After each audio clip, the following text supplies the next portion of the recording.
Aminado ang Department of Environment and Natural Resources na malaking hamon pa rin ang patuloy na paglobo ng bilang ng mga plastik na basurang nakokolekta kada taon na umaabot na raw sa 2.7 milyong metriko tonelada. Si Sheena Torno magbabalita.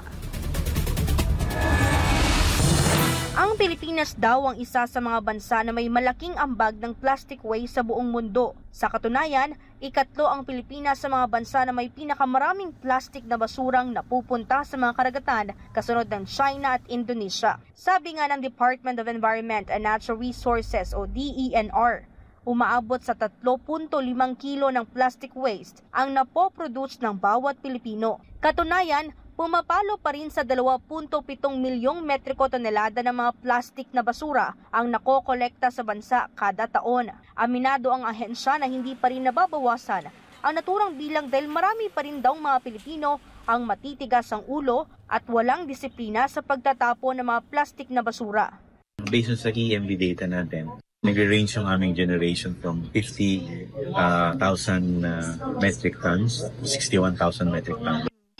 So ito yung ginagawa nating figures, and based on the World Bank and the EDB study, about 12 to 24% of these generations are really actually plastics.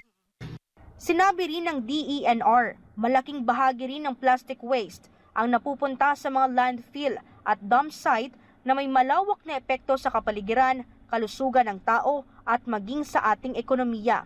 Bukod dyan, hamon din ng DENR ang ilang malalaking kumpanya na gumagawa ng mga plastic sachet sa bansa. Sa ilalim kasi ng Extended Producer Responsibility o EPR Act, inoobliga ang mga kumpanyang gumagawa, nag-i-import o nagbebenta ng mga produkto na may plastic packaging na magpatupad ng mga programa para sa pangangalaga at muling paggamit ng kanilang mga plastic waste. Nasa halos 1,000 kumpanya daw na gumagawa ng plastic packaging ang nakapagrehistro at sumusunod sa mga alituntunin alinsunod sa EPR law.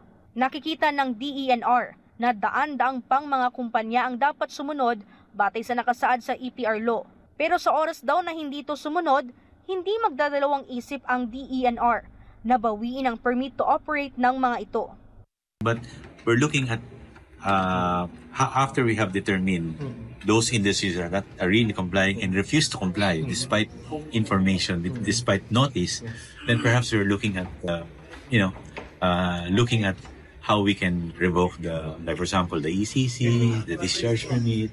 So these are permits issued by the department. Para sa Diyos at sa Pilipinas kung mahal, ito si Sheena Torno, SMNI News.